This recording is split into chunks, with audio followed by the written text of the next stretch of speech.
Bueno, pues mientras damos la bienvenida a Antonio Pérez Verde, muchísimas gracias de nuevo por estar aquí con nosotros en la agrupación astronómica de Málaga Sirio. A ver cuándo te das un salto hacia el sur, que creo que siempre es agradable, que tiene a Málaga muy olvidada. Antonio, buenas tardes. Buenas tardes. Pues si te digo la verdad, nunca he estado en Málaga capital. O sea Venga ya. que sí, nunca he estado en Málaga capital. Así que como tú dices, una cosa que tengo pendiente y por supuesto cuando vaya, pues os avisaré convenientemente, haya actividad o no, pues para conoceros en persona, que ya nos hemos visto varias veces en Zoom, en este tipo de eventos, pero Sí, también ahora que ya podemos por fin, pues hacer una charla presencial o una actividad presencial que siempre es muy siempre es gratificante muy estar en gratificante. contacto con la gente.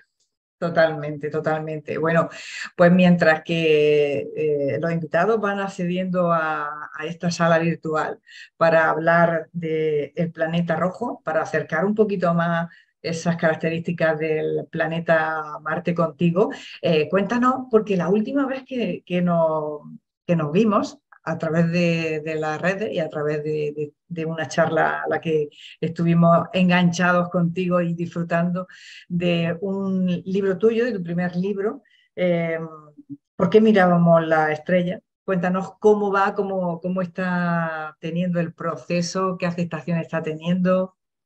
Pues la verdad es que tanto en la editorial como yo mismo estamos muy contentos con este libro, con Por qué miramos las estrellas. Es un libro que no recuerdo si cuando dimos la charla ya estábamos con la segunda edición o no. Ahora estamos con la segunda edición, estamos preparando ya la tercera. Se está vendiendo muy bien, está teniendo mucha aceptación y la verdad estoy muy contento con el resultado que está teniendo el libro. Sí, porque además pues esa mirada a nuestro pasado para entender un poco el futuro, ¿no? Porque claro, hasta aquí hemos llegado, pero hemos llegado precisamente pues por esa trayectoria de, entre otras cosas, mirar el firmamento, ¿no, Antonio? Que últimamente, como siempre decimos, miramos más al suelo, miramos más al móvil que al cielo, y eso se nota, eso hay que darle prioridad al universo, que es algo gratuito y que está todas las noches acompañándonos. O sea que Pues totalmente de acuerdo, hay que mirar más al cielo y del mismo modo que nosotros vemos los dibujos que pintaron, por ejemplo, en la cueva de Lascaux, dentro de 15.000 años nos verán como nosotros nos vemos a nuestros antepasados. Ellos pensarán, pero ¿cómo puede ser que no supieran esto? ¿Cómo puede ser que no supieran interpretar esto?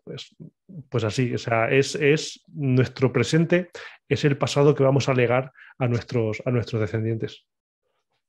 bueno, pues yo creo las 8:04, y así vamos a dar la bienvenida oficial a todos aquellos que se están incluyendo en esta charla especial con Antonio Pérez Verde, mejor dicho.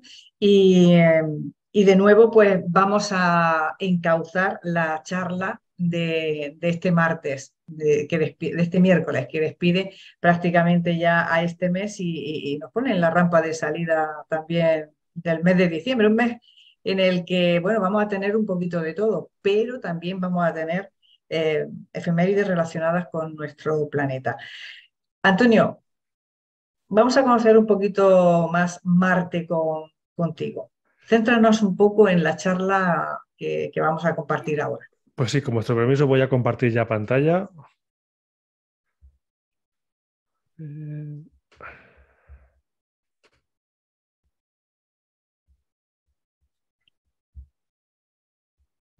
a ver, a ver, a ver. Ahí estamos.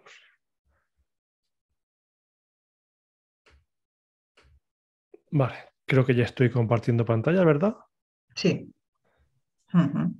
De acuerdo. Pues, ¿qué vamos a ver en esta charla? Pues en esta charla, bueno, antes de nada, agradecer sobre todo la presencia de los telespectadores o videoespectadores o como lo queramos llamar, que van a seguir esta charla por streaming. Muchas gracias por vuestra presencia. Por supuesto, también agradecer a la agrupación astronómica de Málaga, Sirio, y a sus miembros por invitarme de nuevo a dar esta charla. Ya como acabamos de decir, hace unos meses también estuve aquí dando una de las charlas. Hoy tengo el placer de repetir para hablar de, ya no de nuestros antepasados, sino de nuestro pasado, nuestro presente y nuestro futuro, y la relación que tenemos con el planeta Marte. Y ¿qué vamos a ver? Pues vamos a ver cómo es Marte, cómo se formó Marte, cómo es la geología, sobre todo interna, de Marte, cómo era ese Marte que tenía agua y por qué la perdió, cómo fueron las primeras observaciones del planeta Marte, cómo ha sido, qué evolución ha tenido la exploración espacial o la carrera espacial marciana, qué hitos podemos marcar, y además también aprovecharemos para nombrar al planeta Marte, porque este mes de diciembre, como bien dices, va a estar de moda. Siempre está de moda Marte, es un planeta que continuamente nos están llegando nuevos descubrimientos por parte de las misiones que tenemos allí desplegadas, sobre todo con las últimas, con Curiosity, con Perseverance, que nos están ofreciendo un sinfín de resultados. Cada vez lo convierten en un planeta más y más interesante. Y como digo, este mes de diciembre, además, vamos a contar con la oposición de Marte, que es el punto de su órbita en el que más cercano se encuentra de nuestro planeta, coincidiendo además en fecha con una ocultación del planeta Marte, por parte de nuestra Luna. Así que, pues, pensamos, entre la agrupación astronómica de Málaga, Sirio y yo, que qué mejor momento para hablar de Marte que este. Así que nada, con esta pequeña introducción a lo que va a ser esta charla, voy a comenzar. Y, por supuesto, sois una agrupación astronómica, sois gente que sois aficionada a la astronomía, así que espero que esta charla os resulte interesante por todo aquello que vamos a contar. Y para comenzar, he dividido esta charla en cuatro bloques, que ya un poco por encima he adelantado en la introducción. El primero de los bloques hablaré de cómo se formó el planeta Marte y sus lunas. Todos sabemos que Marte se formó de un modo similar a la Tierra, pero sus lunas pues tienen cierta controversia sobre su formación y sus trayectorias. Así que de eso vamos a hablar en este primer bloque. En el segundo bloque vamos a hablar de ese Marte con agua, de ese Marte que era rico en agua, de cómo fluía el agua en Marte y, por supuesto, una de las preguntas más complejas que tienen a muchos investigadores trabajando, que es cómo perdió Marte toda el agua para pasar de ser un mundo con mucha abundancia de agua a un desierto, que es prácticamente lo que tenemos ahora. El tercer bloque vamos a hablar de, como ya adelanté, de las primeras observaciones de Marte, tanto a simple vista como al telescopio, y esto nos permitirá conocer cómo ha evolucionado la concepción de Marte en el hombre, desde ser un dios a ser, como digo, un desierto. Y por último, el último de los bloques lo voy a dedicar a la carrera espacial marciana, pero sobre todo a la carrera espacial marciana de los últimos 30 años. Eso sí, también vamos a hablar de cómo comenzó esta carrera espacial y de cuántos países o cuántas potencias están interviniendo en ella, cuáles han sido las más fructíferas, las menos fructíferas. Un breve repaso a lo que ha sido la carrera espacial marciana y, como digo, centrándome en los últimos 30 años, que es, bajo mi punto de vista, cuando realmente la carrera marciana comenzó y los resultados fueron realmente relevantes. Así que nada, sin más detenimiento, comenzamos por la primera parte de la charla, cómo se formó Marte y sus lunas y como bien saben la mayoría de nuestros asistentes, Marte se formó en una nube protoplanetaria al mismo tiempo que la Tierra, que el resto de planetas rocosos, prácticamente al mismo tiempo que nuestro Sol.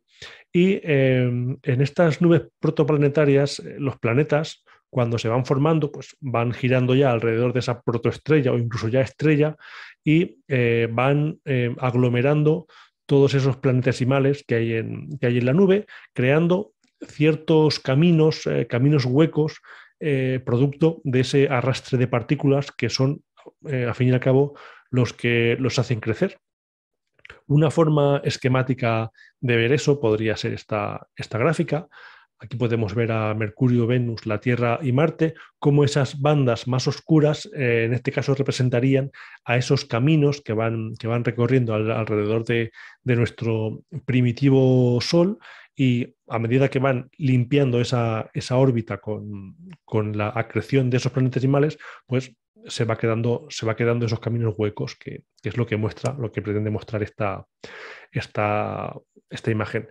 Sin embargo, parece ser, según una teoría llamada la teoría del Gran TAC, la teoría de la gran carambola, ¿no?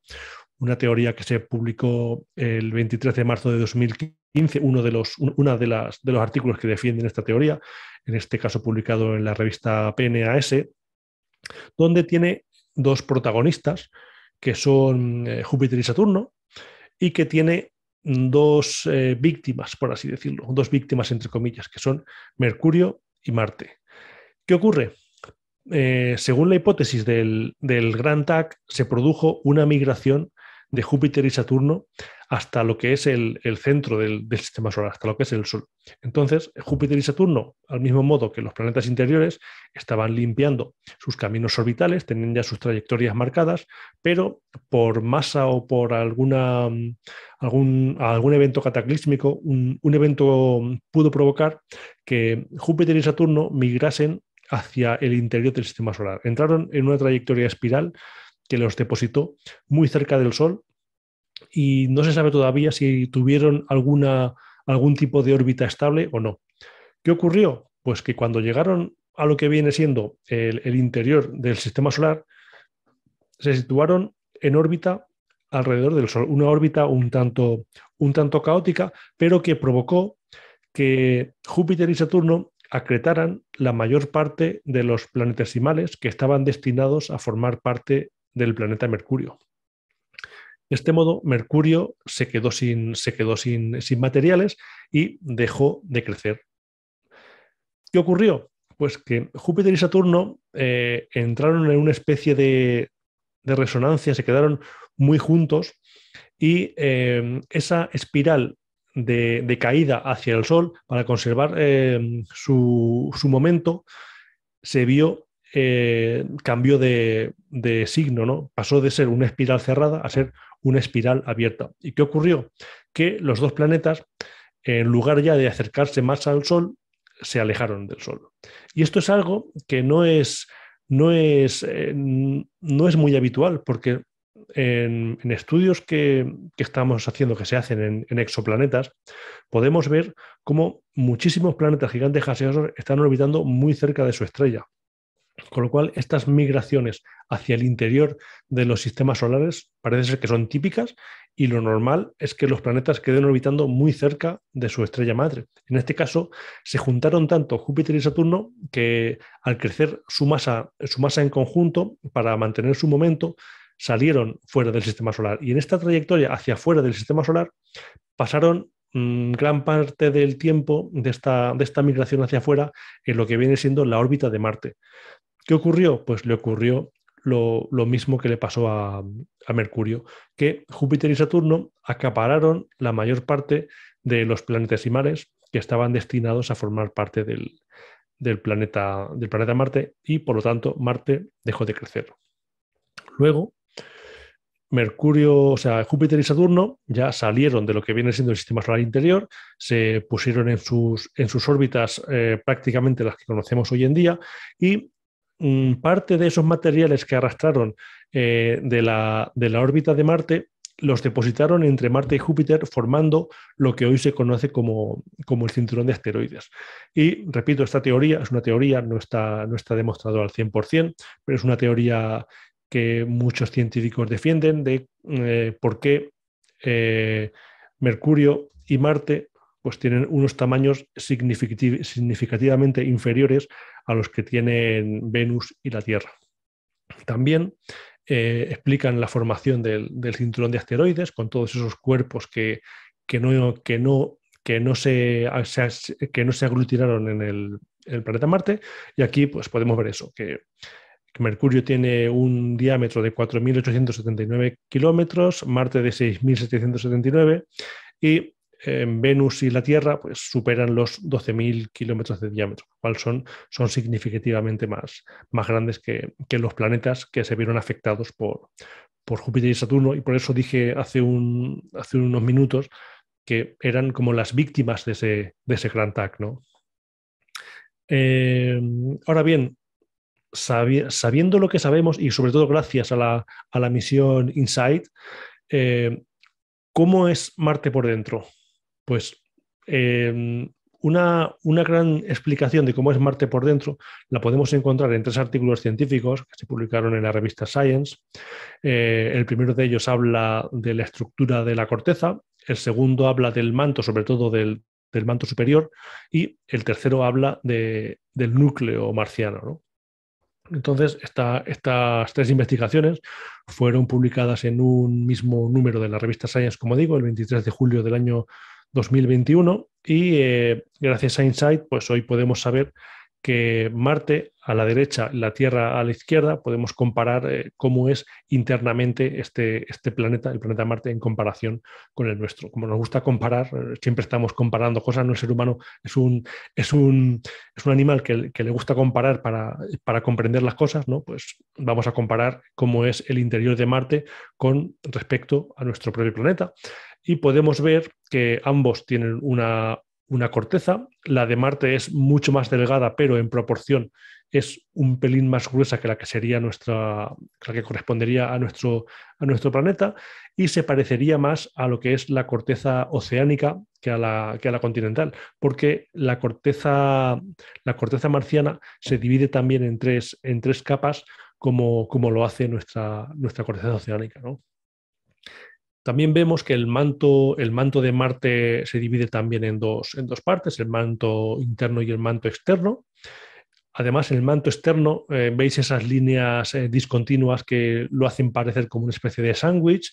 No está claro que haya cambios a nivel de composición química, pero sí que se ha visto que las ondas sísmicas se ven afectadas en esa zona, cambian mucho de velocidad para luego volver a la que tenían inicialmente, con lo cual saben los científicos que hay algo, pero no saben lo que es, aunque piensan que la composición química sigue siendo la misma y que tiene más que ver con presiones o con presencia de algún material que haga que las ondas se propaguen de una manera diferente.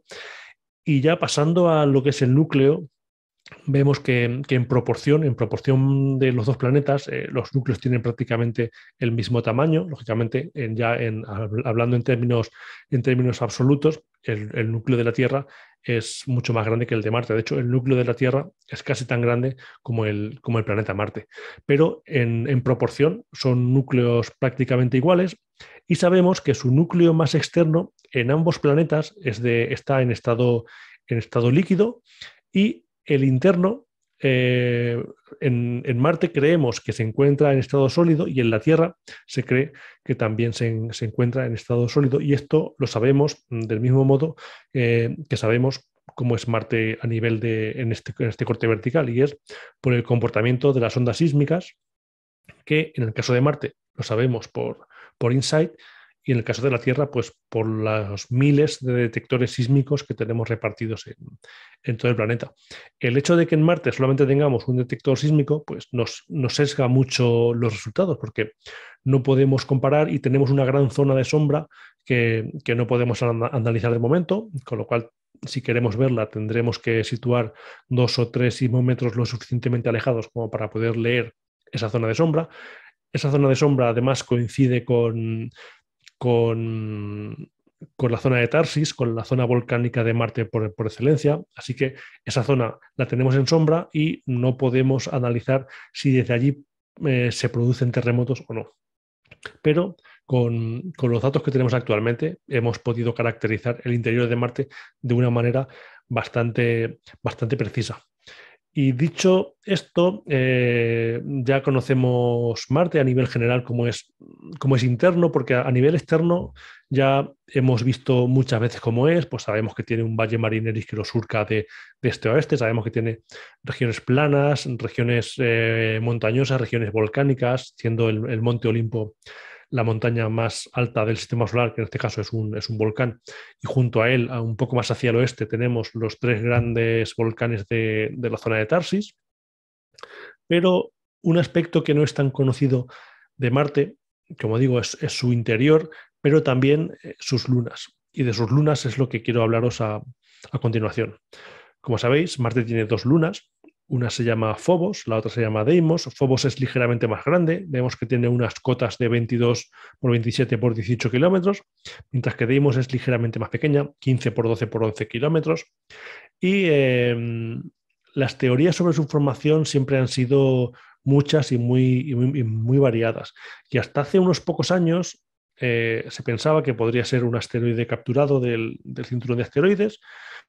Recientemente con el Gran TAC se piensa que también ha podido tener algo que ver para que Marte tenga estas dos lunas, y una de las teorías más recientes la asocian con un gran impacto, con un impacto. ¿Qué ocurre? Pues que a medida que la ciencia ha avanzado y las investigaciones también, el hecho de que se trate de un asteroide capturado lo han descartado varias investigaciones, y en el caso del Gran TAC se piensa que el arrastre de planetesimales que provocó Júpiter y Saturno al salir de nuestro sistema solar, pues pudo arrastrar todos estos cuerpos, excepto dos que estaban muy cerca de Marte en ese momento y se quedaron orbitándolo a su alrededor. Esta teoría está relativamente aceptada, sin embargo, la más reciente de todas ellas y la que muchos puntos tiene para ser válida es la teoría del impacto. Y es que Marte pudo generar una luna bastante más pequeña que el planeta, no tanta relación de tamaño como puede ser la Tierra con nuestra luna, sino una luna mucho más pequeña en comparación con Marte. Y esta luna pudo sufrir un gran impacto. Esta luna sufrió un impacto, se despedazó. Varios fragmentos se volatilizaron por el propio impacto, otros se precipitaron contra Marte y dos de ellos quedaron orbitando a su alrededor. Y esto es coherente porque si analizamos la trayectoria orbital de Phobos y Deimos, además de ser paralela al ecuador del planeta, esos son puntos a favor para esta teoría del impacto. La trayectoria de Phobos es cerrada, es decir, se va acercando cada vez más a Marte hasta que atraviese ese límite de Roche y se despedace y forme un anillo a su alrededor, mientras que Deimos se está alejando cada vez más del planeta. ¿Qué ocurre? Pues que echando cuentas, se sabe que hace entre 1.000 y 2.700 millones de años las dos órbitas de Phobos y de Deimos eran coincidentes, es decir, estaban la misma distancia alejadas de su planeta. Con lo cual, eso parece hacer ver que la certeza de ese cuerpo progenitor o esa protoluna que tenía Marte pudo existir y que estaba desplazándose en esa trayectoria en la que coinciden las órbitas de Phobos y de Deimos.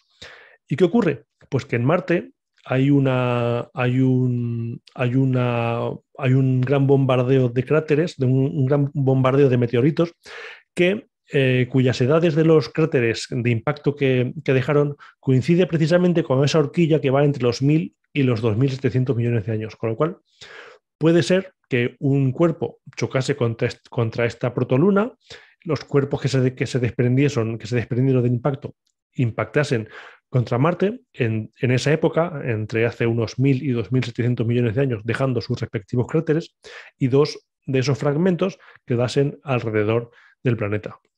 Siendo Phobos una órbita que poco a poco lo va acercando más a Marte, y Deimos pues que se va alejando poco a poco. Y esta, como digo, es una teoría muy reciente en la que InSight también ha tenido mucho que ver, y es la que parece ser que mejor explica la formación de las dos lunas de Marte, Phobos y Deimos.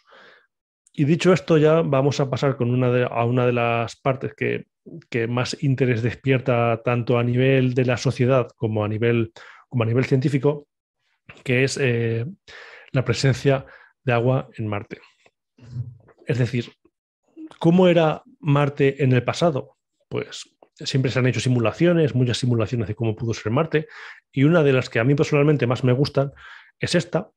A la izquierda podemos ver cómo era Marte hace unos 4.000, 3.800 millones de años, y a la derecha, pues hoy, cómo es Marte hoy en día. Podemos ver a la izquierda que es un mundo rico en agua. Aquí tan solo vemos los grandes océanos, pero en Marte había mucha actividad lacustre, mucha actividad fluvial, grandes ríos, grandísimos lagos, un gran océano. Se puede parecer un poco a lo que era Pangea en nuestro planeta, ¿no? Un supercontinente rodeado por un gran océano. Sin embargo, hoy en día lo que vemos es un mundo completamente desértico, a excepción del casquete polar sur y del casquete polar norte, más pequeño el del norte que del sur, que es los únicos remanentes superficiales que tenemos de los restos de aquellas aguas que poblaron el planeta rojo, ¿no? Hoy lo vemos rojo, en su día, pues tal vez fuese un planeta más azul, o quizás las aguas de Marte eran rojizas, como las que podemos encontrar en Río Tinto, con lo cual también pudo ser un planeta rojo. Pero lo que está claro es que Marte en el pasado tuvo una gran actividad fluvial, una gran actividad acuosa, pues con una dinámica muy grande en lo que se refiere a océanos, lagos y ríos, y hoy pues no hay nada de eso, por lo menos en superficie. En subsuperficie, al menos en la subsuperficie más inmediata, parece que tampoco. Los lagos, aquellos lagos salados muy cercanos al Polo Sur, están puestos en entredicho y por las detecciones que han hecho con la Mars Express. Pero bueno, el caso es que si queremos encontrar agua en estado líquido o pseudo líquido, agua muy pastosa por su concentración en sales, tenemos que irnos al interior de Marte, porque en el exterior agua en estado líquido ya no podemos encontrar. Y lo que me gustaría mostraros son algunos de los descubrimientos o hallazgos que provocaron que el ser humano viese que en Marte hubo agua, y el primero de ellos me quiero remontar a la Mariner 9, concretamente al año 1972, donde aquí se puede ver claramente dos antiguos lechos fluviales. Se puede ver uno hacia el centro, surcándolo de este a oeste, y hacia la parte inferior derecha también se puede ver en el lecho de un antiguo río. Pues esto, básicamente por comparación, sabemos que en la Tierra, si nos encontramos con esta formación, la achacamos a un antiguo río, a la erosión que ha provocado en el terreno un antiguo río. Así que simplemente, como digo, por comparación, esta misma imagen hace pensar que en Marte pudo haber ríos, como así posteriormente se demostró. Esta región concretamente pertenece a Nirgal Vallis. Nirgal Vallis, puesto ese nombre en honor al antiguo dios babilónico de la guerra, el dios Nirgal, el equivalente a nuestro Ares o a nuestro Marte de la cultura griega y romana. Allí en Babilonia era Nirgal, y esta región del hemisferio sur es en la que se encuentra este antiguo lecho fluvial, ¿no? Otra curiosidad con respecto a la Mariner 9 es que antes he nombrado así muy de pasada la formación geológica más famosa que tiene Marte, seguramente, con permiso del Monte Olimpo, ¿no? Que es Valle Marineris. Pues esta formación recibe ese nombre precisamente por la Mariner 9, porque la Mariner 9 fue la sonda que descubrió este gran cañón marciano, ¿no? Y de la Mariner 9 quiero pasar al Opportunity, al rover Opportunity, concretamente a esta esférula y otras muchas más que encontró el rover Opportunity, la primera de ellas en 2004. Son esferas minerales, sobre todo de dos minerales como son la hematita y la jarosita. Sobre todo la jarosita es un mineral que se forma siempre en presencia de agua. La hematita puede formarse en presencia de agua o no, pero la jarosita inequívocamente se forma en presencia de agua, sobre todo en aguas agitadas, ¿no? Y recibe ese nombre, el nombre de jarosita, precisamente porque se encontró en el barranco del Jaroso, aquí en España, en Almería, si no recuerdo mal. Y Y pues fue una gran alegría para los científicos ver que esa pequeña parte de Almería que dio nombre a ese mineral, a la jarosita, pues también lo podemos encontrar en Marte. Es un mineral que se encuentra también en Río Tinto y sabéis que Río Tinto pues, es uno de los análogos terrestres más valiosos que tenemos para compararlo con Marte, ¿no?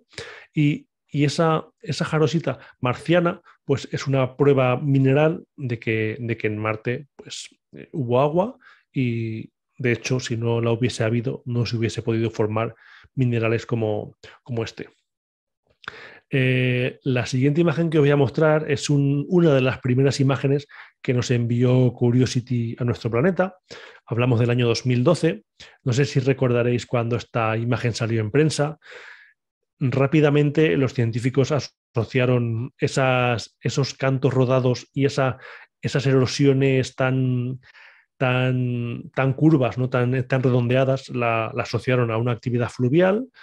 En base a los datos recogidos por el rover Curiosity, vieron que efectivamente eso era un antiguo lecho fluvial y además dieron datos. Era un río que tenía una altura de unos 80 centímetros de altura, unos 4 o 5 metros de ancho y con unos flujos de agua muy, muy rápidos. Eran unos flujos de agua extremadamente rápidos y que formaron esas piedras rodadas por arrastre y esas erosiones redondeadas que, como digo, si las vemos aquí en la Tierra, al igual que ocurría con Nirgal Vallis, al ver en la Tierra ese tipo de formaciones, las asociamos inequívocamente a agua. Pues así fue como Curiosity, ya en sus primeros soles marcianos que llevaba circulando por Marte, se encontró con este antiguo lecho fluvial. Y ya por último, la última de las evidencias de la presencia de agua en Marte, quiero hacerla con esta imagen que nos envió el rover Perseverance en 2021. Esta imagen está tomada desde dentro del cráter Jezero, que es donde aterrizó este rover, y se puede ver ese pequeño montículo que aparece junto con rocas redondeadas, parece que arrastradas, y además con unos estratos en la parte superior de ese montículo. Pues bien, esos estratos han sido producidos por deposición sedimentaria. Están así por la actividad fluvial y lacustre que tuvo el cráter Jezero. De hecho, el cráter Jezero era un antiguo lago, al igual que también era un antiguo lago el cráter Gale, donde está el rover Curiosity. Pues bien, esas rocas grandes, algunas de ellas de miles de kilos incluso, han sido arrastradas por el agua y han sido arrastradas desde su origen varios kilómetros, con lo que nos hace entender que las inundaciones que pudo sufrir este cráter son alucinantes, son grandísimas. Y claro, esa erosión provocada por el agua y esa deposición de esas rocas, cómo las ha desplazado, cómo las ha rodado, cómo las ha dispuesto a lo largo de esa franja de salida del delta, del delta de entrada de las inundaciones al cráter Jezero, pues son una forma ya no inequívoca de que hay agua, que sí, sino la violencia que tenía esas inundaciones. Eran inundaciones tremendamente violentas y que conseguían arrastrar, como digo, rocas de miles de kilos a decenas de kilómetros incluso. Eran unas inundaciones tremendamente energéticas. Y bueno, después de ver a la Mariner 9, al Opportunity, al Curiosity, al Perseverance y sus evidencias de agua, claro, ¿qué ha pasado con el agua de Marte? ¿No? Pues aquí tenemos una simulación de lo que podría ser el cráter Jezero, ¿no? El cráter donde ha aterrizado el rover Perseverance, y en la revista Science, el 7 de octubre de 2021, se publicó esta investigación liderada por Nicole Mangold, que habla de cómo era el lago del cráter Jezero y que además reúne muchas similitudes con cómo era el cráter Gale, que se encuentra en el rover Curiosity, y también en menor medida los lagos los antiguos lagos que encontraron los rovers Spirit y Opportunity en Marte. Pero sobre todo estas semejanzas se aproximan mucho las del cráter Jezero con las del cráter Gale. Y es que había grandes inundaciones que entraban, como podéis ver, por la parte, digamos, norte, según esta imagen del cráter, ¿no? Veis que hay como una pequeña abertura. Por ahí sucedían las inundaciones, ahí está el delta que se forma a la entrada del cráter y después hacia la parte derecha de la imagen podéis ver el canal de salida. Ahí es donde el agua rompía el dique del cráter y el agua salía fuera. Y no solo eso, sino que además este cráter, el cráter Jezero y el cráter Gale, tuvieron varias decenas de secados y vueltas a llenar en su historia. Es decir, no fue un lago estático que se fuera secando poco a poco, sino que fue un lago que se llenó, se vació, se volvía a llenar, se volvía a vaciar y se estima que entre dos llenados del lago podrían pasar entre 60 y 160 millones de años. Es decir, a nivel geológico son llenados y vaciados muy rápidos, porque Marte tuvo agua durante aproximadamente unos 1.500 millones de años. Durante esa época, Marte tuvo agua, incluso más. Y claro, esas aguas, pues como hemos visto, tienen una dinámica que los científicos todavía no llegan a comprender, porque esas llenados y vaciados tienen ligeros indicios, saben que es así por los estratos depositados, por, por evidencias geológicas que así lo advierten. Incluso en el cráter Gale, cuando el cráter Gale estaba en época de vaciado, han visto los científicos que esos lagos residuales que había en el lecho del lago podrían ser incluso de agua dulce. Es decir, Marte pudo tener lagos de agua dulce. Siempre hemos pensado que Marte tiene aguas muy ácidas, incluso muy saladas, pero no. Eso también podría ser, pero no podemos descartar los lagos de agua dulce, que sabemos que aquí en la Tierra son fuente de vida, ¿no? En las aguas dulces siempre podemos encontrar vida. Y en Marte, sobre todo, lo que nos ha descubierto Curiosity es que en el lecho del cráter Gale pudo albergar este tipo de lagos muy poco profundos, pero de agua dulce. Pues bien, como digo, Marte tuvo agua líquida hasta hace unos 3.300 millones de años aproximadamente y pasó de ser estos lagos como este tan grandes y tan llenos como el cráter Jezero o el cráter Gale, pasaron a ser esto, que es lo que vemos en la actualidad. Así está el cráter Jezero en la actualidad. Podéis ver hacia la parte izquierda ese dique de entrada al cráter y el correspondiente delta que forma a su entrada, ligeramente desviado hacia arriba. Y luego ya en la parte derecha podemos ver el dique de salida del agua, que se piensa que pudo haber hasta 3 diques diferentes, pero siempre hacia la derecha. Y también se puede ver muy claramente hacia la esquina superior derecha ese antiguo cauce de río, producto de una de esas diques de salida del agua, ¿no? Una canalización del dique de salida del cráter Jezero. Pues bien, ¿por qué Marte perdió su agua? ¿No? ¿Qué provocó que Marte perdiera su agua? Pues para comprenderlo, para intentar explicarlo, porque es una cosa que los científicos no tienen todavía clara el origen de la pérdida de agua en Marte, pudo ser por la relación que hay en el núcleo interno de Marte entre un núcleo líquido externo y un núcleo sólido interno.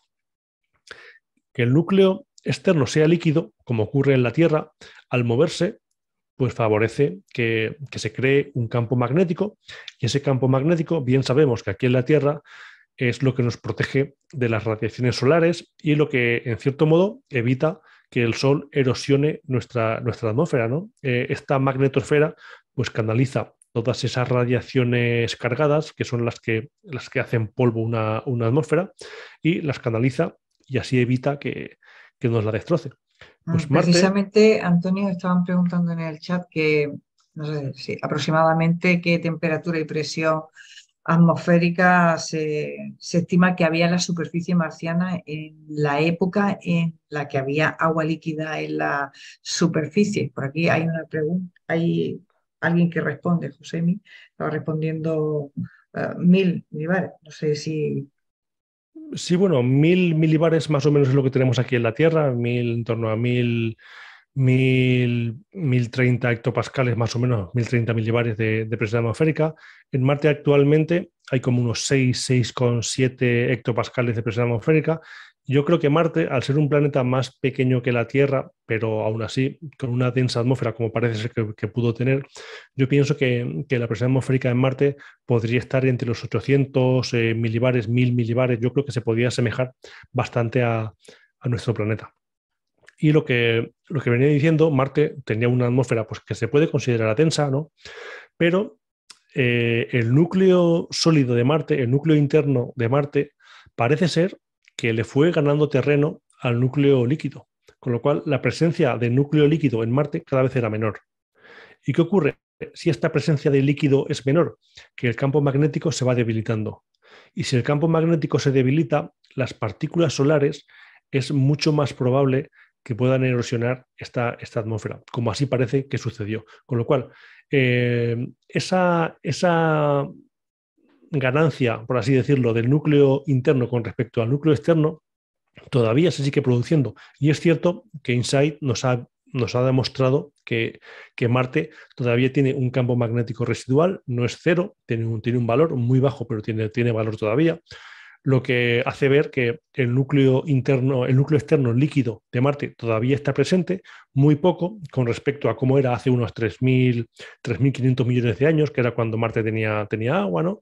Y claro, esa reducción del núcleo líquido marciano ha provocado que la magnetosfera marciana fuera desapareciendo en gran medida y así la atmósfera fuera desapareciendo. Y claro, ¿qué ocurre si la atmósfera desaparece?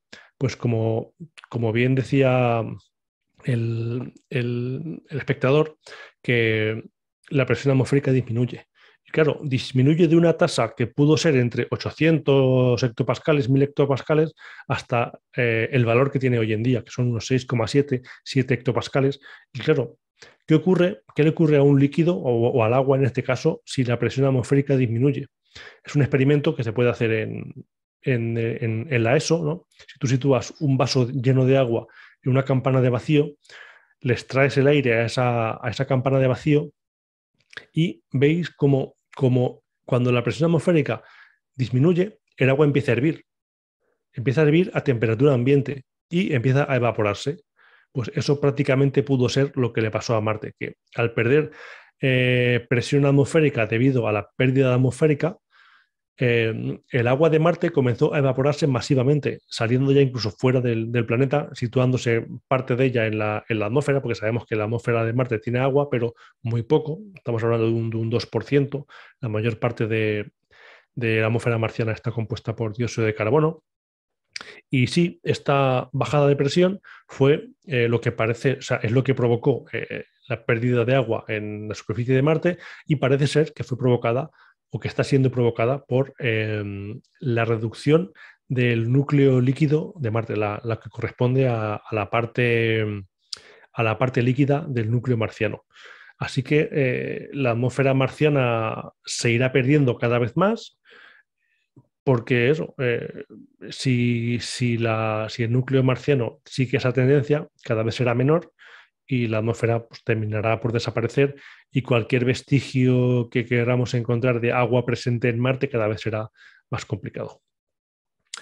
Y nada, dicho esto de Marte y agua, sé que lo he hecho un tanto rápido, pero es que esto daría para hablar horas y horas de cómo era la dinámica acuosa de Marte o por qué Marte perdió su agua. Esto da para horas, pero por supuesto, si en el turno de preguntas hay alguna duda, estaré encantado de responderla siempre y cuando sepa la respuesta, ¿no?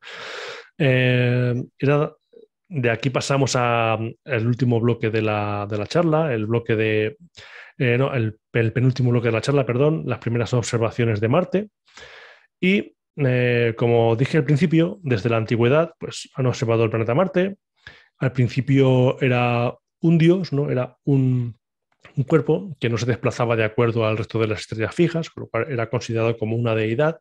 Sin embargo, cuando los primeros científicos, hablo de pocos siglos antes de Cristo, comenzaron a evaluar ese movimiento y a caracterizarlo, como que esos cuerpos celestes perdieron su divinidad, ¿no? Para convertirse en lo que son en planetas. Y vieron que, pues, que Marte tiene unos movimientos que se pueden explicar, que se mueven en el sentido de las estrellas fijas, luego retrograda y se mueve en sentido contrario, ahí está la oposición, que es el momento en el que más brillante brilla en el cuerpo, luego vuelve otra vez a desplazarse en el sentido de las estrellas fijas, y de ese modo, poco a poco, pues fueron comprendiendo sus movimientos y la curiosidad pues, fue apoderándose de nuestros antepasados y quisieron saber más de este planeta.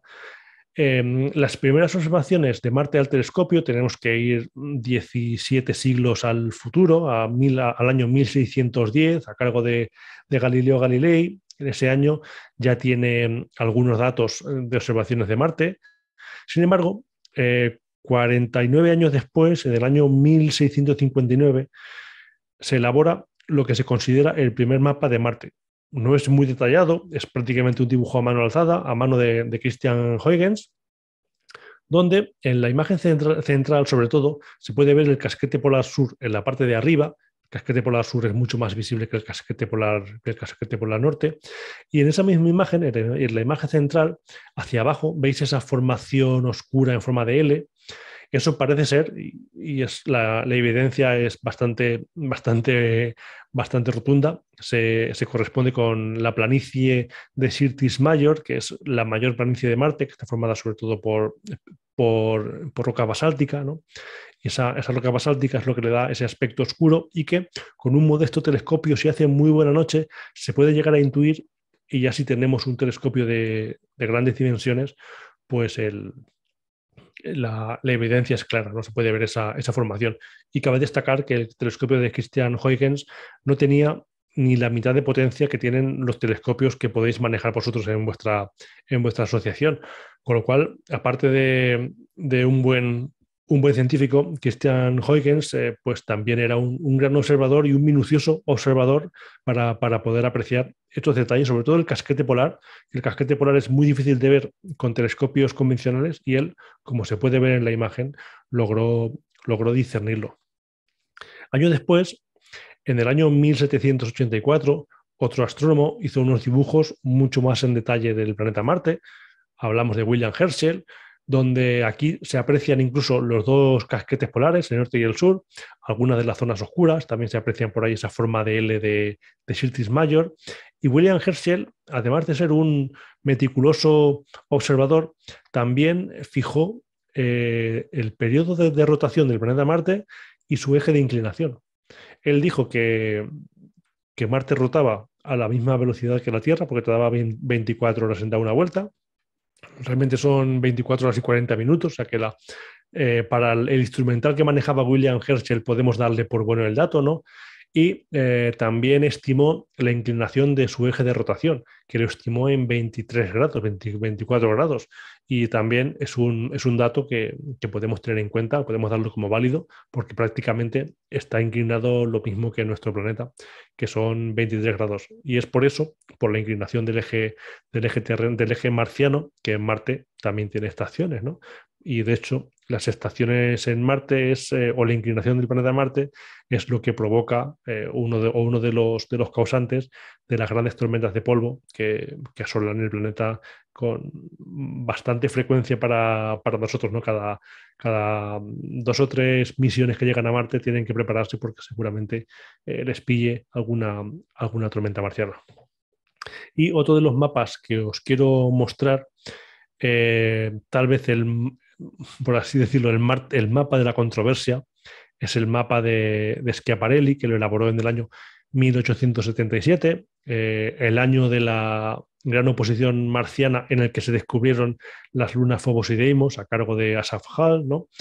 Pues en este año, 1877, Giovanni Schiaparelli observó Marte, trazó sus zonas, esa especie de canales que también parecen verse, hizo una cosa que fue nombrar a las regiones marcianas del mismo nombre, del mismo modo que se nombraban a las formaciones geológicas terrestres, mares, canales, llanuras, pues todo eso Schiaparelli lo hizo no para poner nuevos nombres a las zonas marcianas, sino para él saber a qué hacía referencia esa región. Pues sabía que un planum era una llanura, sabía que un mare era una depresión, tal y como se puede ver en la Luna, ¿no? Pero gustó su nomenclatura y se quedó. De hecho, muchos de los nombres que podemos ver en el mapa de Giovanni Schiaparelli han llegado hasta nuestros días, ¿no? ¿Y qué ocurrió? Pues Schiaparelli escribió los nombres en italiano, a los canales los llamó canali. Sin embargo, cuando se tradujo al inglés, no lo tradujeron como channel, que channel hace referencia a una construcción natural, ¿no?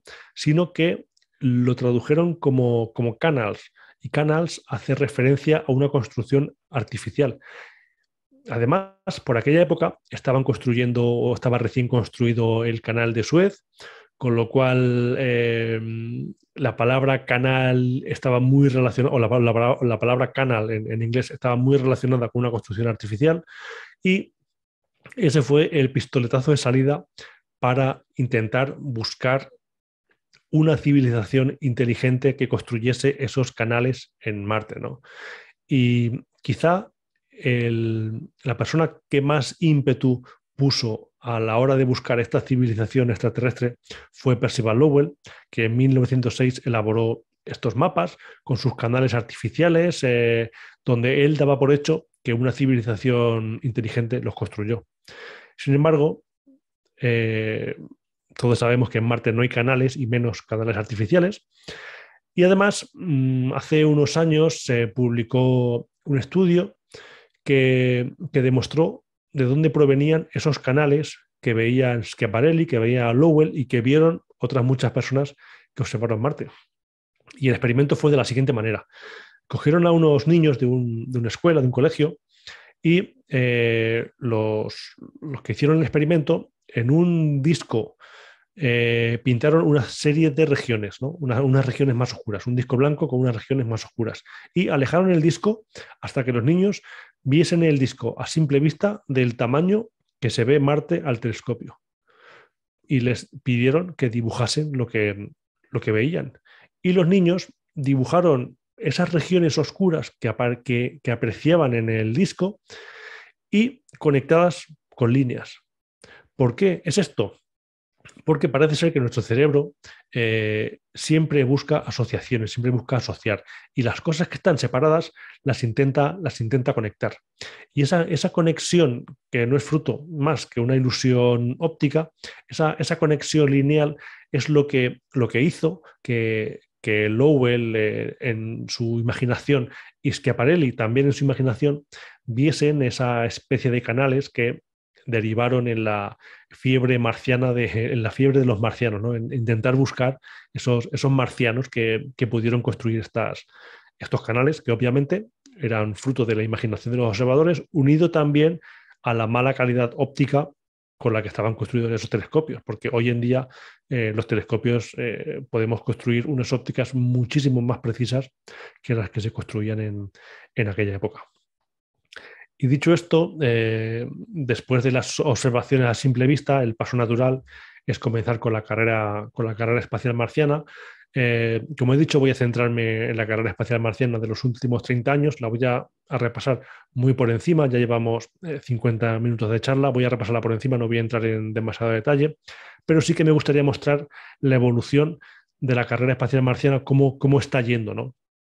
Podemos ver que Rusia y Estados Unidos han lanzado prácticamente las mismas misiones, 21 misiones. Sin embargo, Rusia tan solo ha tenido éxito en 4 de ellas. Tiene muchísima mala suerte, llamémoslo mala suerte, mala tecnología, como lo queramos llamar. Tan solo 4 misiones exitosas.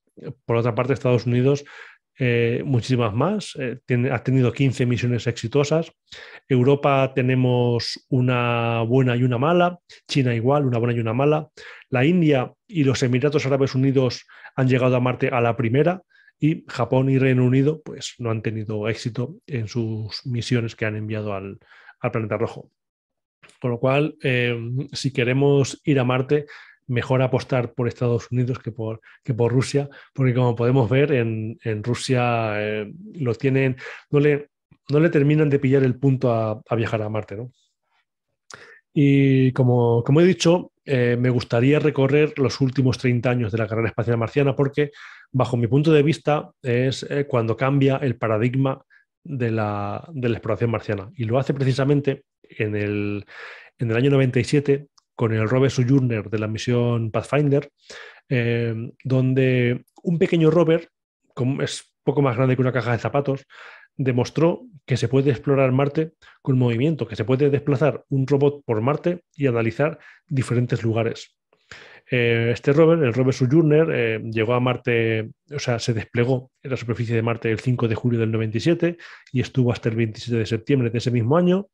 Tenía una duración estimada de 7 días y, sin embargo, como podéis ver en las fechas, pues duró mucho más, duró 85.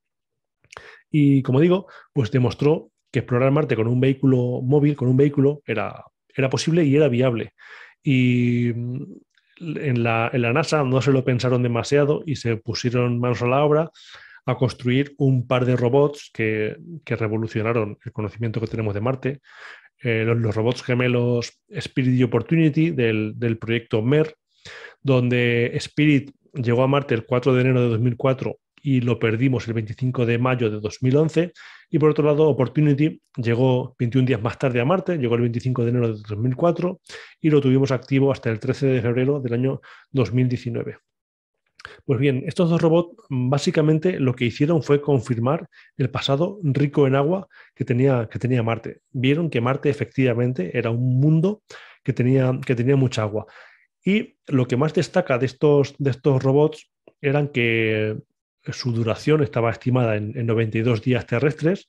Sin embargo, el Spirit tuvo una duración de 2.269 días, mientras que Opportunity la tuvo muchísimo más, la tuvo 5.498 días. Y entre los dos demostraron, como digo, que Marte y agua, lo que en principio parecían dos conceptos completamente aislados, los relacionaron y vieron que el pasado de Marte y el agua estaban muy, muy unidos y que Marte en un pasado tuvo grandes concentraciones de agua. Y ya lo que nos hizo ver que en Marte ya no había pequeños lagos como los que vieron Spirit y Opportunity, sino grandes lagos incluso de tamaño oceánico, fue lo que nos mostró el rover Curiosity del proyecto MSL. Todavía está activo en Marte, llegó el 6 de agosto del año 2012 y Curiosity nos ha permitido comprender la evolución geológica e hidrológica del planeta Marte, nos ha permitido caracterizar compuestos orgánicos y, bueno, en cuanto a la duración, a día de hoy lleva 3.768 días activo cuando iba para 668 días, es decir, un año marciano. Cabe destacar que la NASA pues nunca se pilla los dedos con estas cosas, ¿no? Siempre que manda una misión da una estimación mínima de lo que tiene que durar y luego siempre la supera, pero en el caso de Curiosity, o en el caso de Opportunity, en el caso de Spirit, en el caso de Sojourner, pues son misiones que están durando muchísimo más o que han durado muchísimo más de lo que previeron en su día. Y oye, gracias que están durando así porque nos está permitiendo conocer aspectos de Marte que de otra forma, no sé, nos pasarían totalmente desapercibidos. Otra misión de la que quiero hablar es la misión InSight, una misión activa hasta dentro de muy poco. De hecho, ahora mismo está apagada, no se sabe si cuando la quieran volver a encender va a responder o no. Es una misión que llegó a Marte el 26 de noviembre del año 2018, lleva 1.465 días cuando estaba programada para 709. InSight, como ya hemos visto, sobre todo en el interior de Marte, pues nos ha permitido conocer cómo es Marte a nivel sísmico, cómo es el interior de Marte gracias al estudio de esas ondas sísmicas que recibe el sismómetro 6, que es esa especie de campana de un plato de restaurante que hay en el centro del lander, ¿no? Ahí dentro va el sismómetro 6, también se pueden ver las dos estaciones medioambientales españolas, Twins, una a cada lado de la plataforma de lanzamiento, de la plataforma de aterrizaje, perdón. También, no lo he comentado, pero Curiosity también tiene instrumental español, el instrumento REMS, otra estación medioambiental. Y de Insight me gustaría pasar a Perseverance, que Perseverance también tiene instrumentación española, tiene la estación medioambiental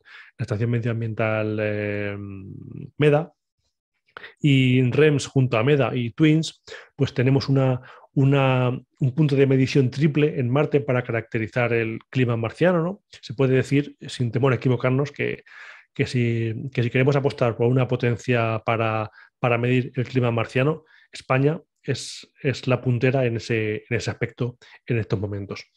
Pues bien, Perseverance llegó a Marte el 18 de febrero de 2021, ya lleva activo 650 días, está previsto, con la previsión inicial de la NASA, era para 668 días, lógicamente la va a rebasar con creces, y es un rover gemelo a Curiosity, de hecho sus objetivos son prácticamente iguales, o por lo menos cubre todos los objetivos que se pretendían con Curiosity, además de ir dejando unas pequeñas cápsulas para una futura misión y que esa misión lance esas muestras al espacio, sean recogidas y sean llevadas de nuevo a la Tierra para ser analizadas.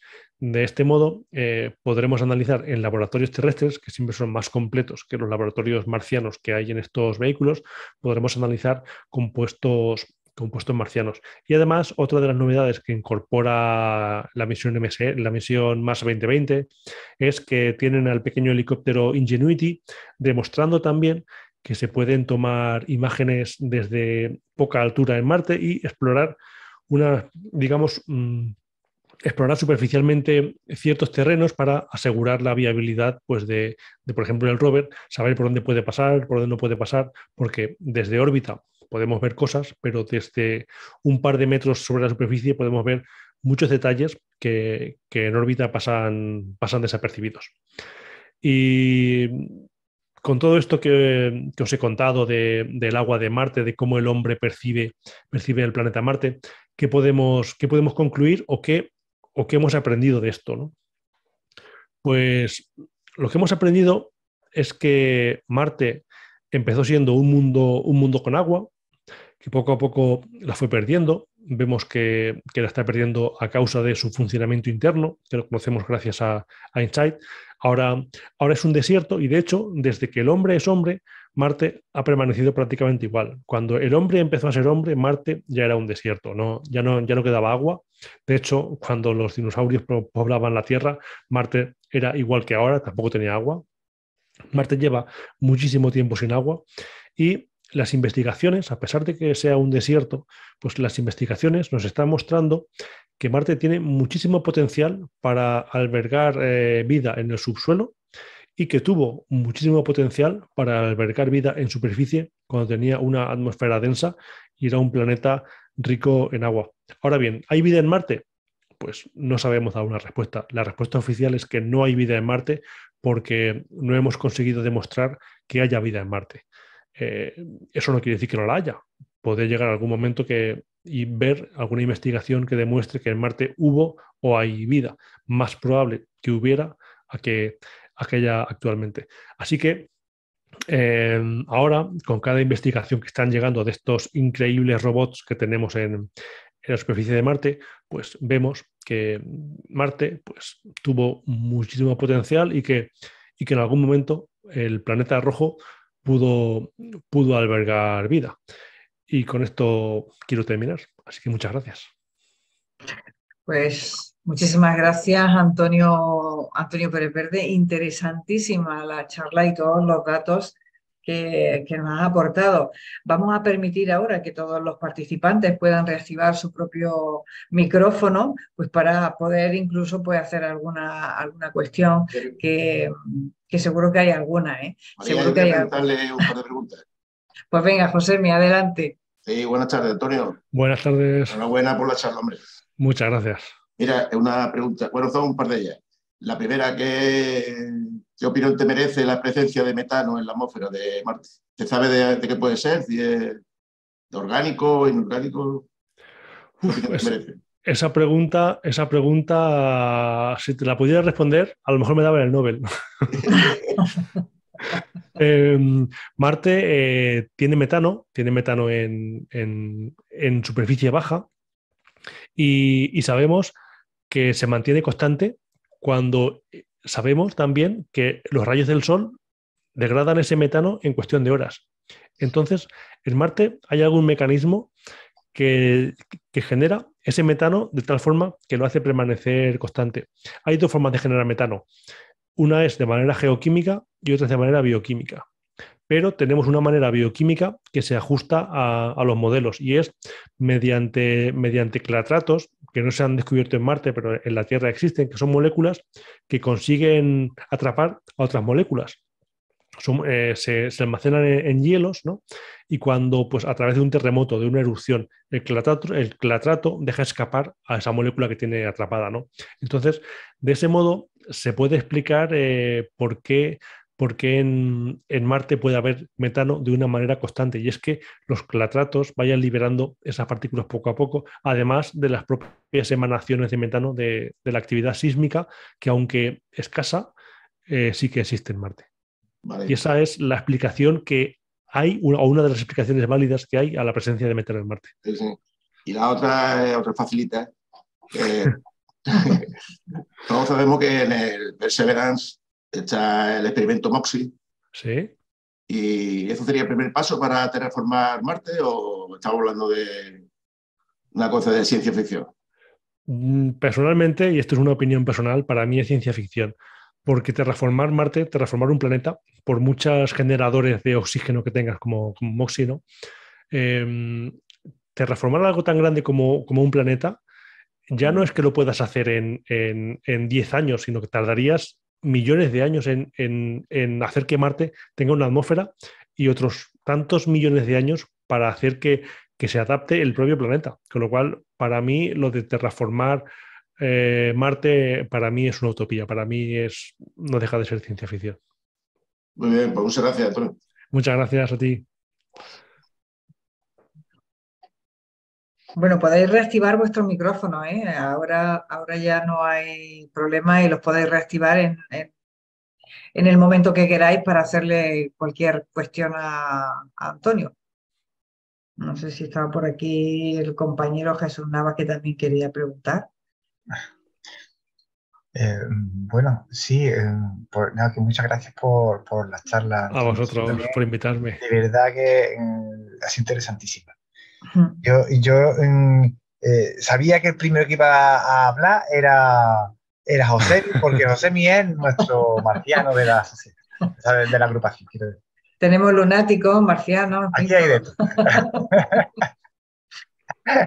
Pues mira, una cosilla que me llamó mucho la atención de lo que has explicado antes, pero no es estrictamente de Marte, pero lo has comentado al principio, de lo de la inmigración de los gigantes gaseosos que podría influir bueno, como es Marte hoy día, ¿no? Y Mercurio. ¿Se sabe la hipótesis esa que has comentado?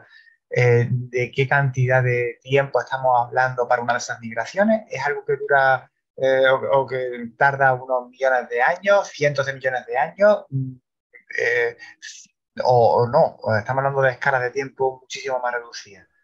Pues mira, te voy a poner aquí la diapositiva en concreto, a ver si encuentro el cursor. A ver, te voy a poner la diapositiva en concreto. ¿Dónde la tenemos? Aquí la tenemos. Ahí. Vaya. Aquí la tenemos. Aquí tienes la referencia al artículo. Sí. Creo recordar que sí que ponía rango de fechas, ¿vale? Ah, Lo que pasa es que no me acuerdo. bueno, No me acuerdo de cuáles eran, nada. pero están ahí, pero están ahí. O sea que te dejo esta diapositiva por si quieres hacerle un pantallazo o algo. Pues mira, sí, voy a cogerla con el móvil, que es más fácil. Porque sí que recuerdo que daban datos técnicos en cuanto a tiempos y Sí. lo que pasa es que ya te digo, te iba a decir algo, pero te estaría mintiendo. No, da igual, pues ya lo reviso. ¿Y te acuerdas si decía algo acerca de si es una situación que podría volver a repetirse en el futuro o algo así? O sea, algo que por algún tipo de inestabilidad de órbita volviera a poder ocurrir lo de los viajes de Júpiter y Saturno u otros planetas por mitad del sistema solar? No recuerdo que hablase de nada de eso. De todos modos, si existe algún evento que provoque una nueva migración de Marte, de Júpiter y Saturno hacia el interior del sistema solar, yo creo que las migraciones son tan lentas que la humanidad se habrá extinguido, habrá surgido otra nueva civilización, se habrá vuelto a extinguir y todavía no habrán llegado los planetas al interior del sistema solar. Muy bien.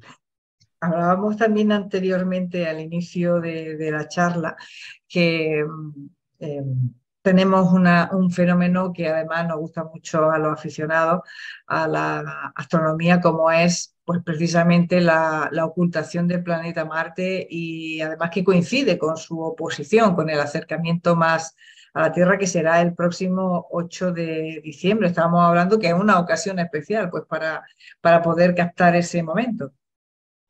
Sí, la verdad es que las ocultaciones a nivel visual puede que no sean muy impresionantes, pero a nivel fotográfico cualquiera, con un móvil y un pequeño catalejo, un pequeño telescopio, puede sacar imágenes buenísimas de la ocultación de Marte por parte de la Luna, y desde aquí invitar a todo el mundo que quiera y si no quiere, que se obligue un poco a salir al campo para ver esta ocultación, porque es un fenómeno que merece muchísimo la pena y que desde aquí, ya te digo, yo personalmente voy a salir, voy a hacer foto, y es un fenómeno que no ocurre muy frecuentemente, pero cuando ocurre sin duda hay que aprovecharlo, porque es una forma de ver cosas que veían nuestros antepasados que no sabían interpretar, pero hoy con nuestro conocimiento sabemos por qué pasan, podemos predecirlo, y el hecho de verlo es una forma de rendir tributo, ¿no?, a todos los científicos pasados que lograron interpretar todos esos movimientos. Habrá que madrugar bastante, ¿no? Sí. Y a ver si nos acompaña el tiempo, porque las previsiones son... Sí, claro. No ves. Me preocupa más lo del tiempo que lo de madrugar. Sí. Lo de madrugar no hay problema, pero el tiempo, como se nuble, la verdad es que se acabaron las perspectivas de poder hacer algo, claro. Lógicamente, además, no vamos a poder tener una ocasión más o menos con estas buenas condiciones hasta el 2030 y algo, no sé si era 2031 o 2033, pero por eso, pues, invitar a la gente a que se anime a que lo pueda hacer. El 8 de diciembre, ¿no?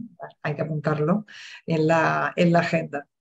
Y bueno, antes de terminar, me gustaría comentar, antes de que se me olvide, que también hay un libro que se llama Marte, el enigmático planeta rojo, un libro que se ha publicado con la editorial Pinolia, pero que sufrió, pues, a nivel de edición, se traspapelaron algunas cosillas y no quedó como a nosotros nos gustaría, ni como a la editorial le gustaría, ni como a mí me gustaría.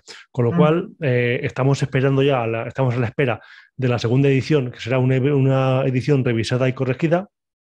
Y en cuanto esté, pues os lo haré saber a vosotros, lo pondré en redes sociales, porque es un libro que es lo que he contado en la charla, está en el libro. Hay muchos otros contenidos que no he contado por tiempo, porque tardaría en contar el libro entero horas, pero todo lo que he contado en la charla está en el libro, incluida la hipótesis del Gran TAC, está en el primer capítulo. Y animo, pues, a todo el mundo a que esté atento para cuando salga esa segunda edición, que adquiere el libro, y si le ha gustado esta charla, el libro le va a encantar. Seguro que sí. Apuntar el título: Marte, el enigmático planeta rojo. El propio autor, Antonio Pérez Verde, que lo está mostrando en pantalla.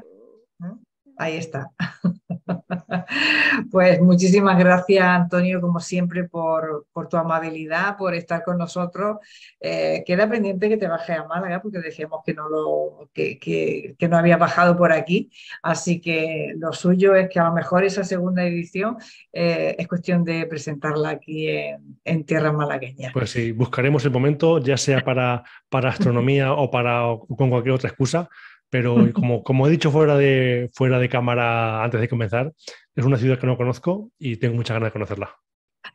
hay que aprovechar que la Navidad está aquí y el que sí recomendamos que puede ser un buen regalo de Navidad y sobre todo si nos gusta la astronomía es el título ¿Por qué mirábamos las estrellas? De Antonio Pérez Verde. Muchísimas gracias por estar con nosotros. Un saludo. Muchas gracias a vosotros. Hasta luego. Gracias.